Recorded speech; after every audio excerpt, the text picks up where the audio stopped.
Hi, my name is Valerie Bielenda. I'm from Edmonton, Alberta. I'm 42 years old, and here's my audition tape for Wall of Chefs. So what I'm creating for you guys today are some super simple ingredients, but they all tie back into my background and growing up. So we've got some amazing Alberta beef. Why not? You got to use it. It's fantastic. I've got some herbs here. I've got some dill, some oregano, thyme, and some chives. They're all from my garden outside. So we have a wonderful garden that I can definitely use in the spring and summer. I love it. Then we're doing some dill baby potatoes, also from the garden.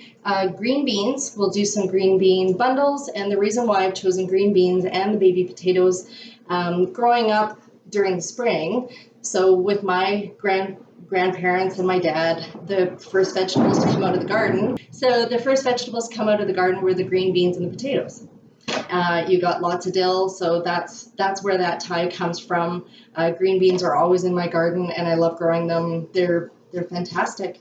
I do have some peppers here because recently I have gotten into eating sweet peppers. I love them. And of course, red onion. You can't be a Ukrainian without eating onion.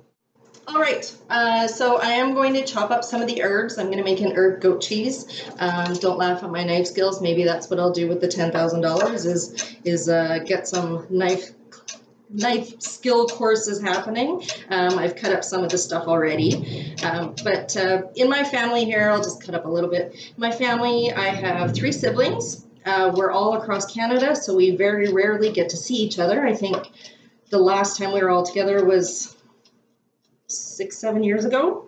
And of course, eating is always a huge part, not just because, I mean, it's important, but our family suppers, Sunday night suppers, were always super, super important. And food has always just all brought us together. Like, we're always creative. We're always doing something new. We're sharing recipes and how we do things and techniques. And that's kind of how I've learned to cook.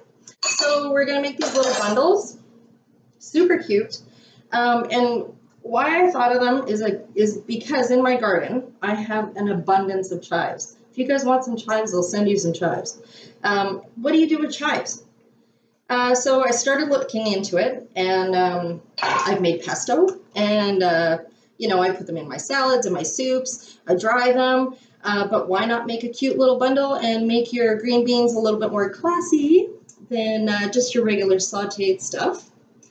So we will wrap this up here gently and tie this up. And then they're going to go in the oven. There we go. All right. I'm going to cut off the edge here. Okay. And I'll throw those in the oven. All right. So it's time to grill my steak. My grill has been on for a while. I'm going to put it on. It's at 450. I'm going to get some nice grill marks, close the lid, keep the heat in. People keep the lid open. I don't know why they do that. So yeah, we're just going to grill the steak to medium rare and then place it all together, just a little. And then I will put some more on top. Oh, look at that big chunk of butter too. So we got that. We've got our potatoes. Oh my God, these look so delicious. Reminds me of being at my grandma's house. The dill, it smells so good. So we'll put some of that on top. I've got our steak that's been resting here for a few minutes. I'll put that on. I've got our bundle. Pan isn't too hot, so I'm just going to throw those on there. And last but not least, of course, the herb goat cheese.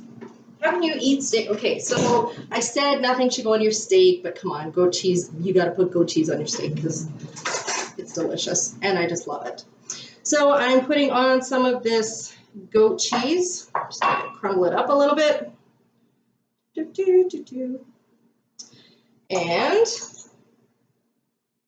then I'm going to eat it.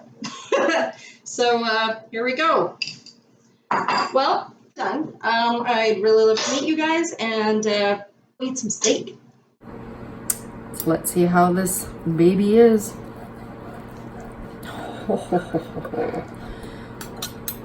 I think that's pretty perfect medium rare cut myself. So I'm going to go ahead and enjoy that.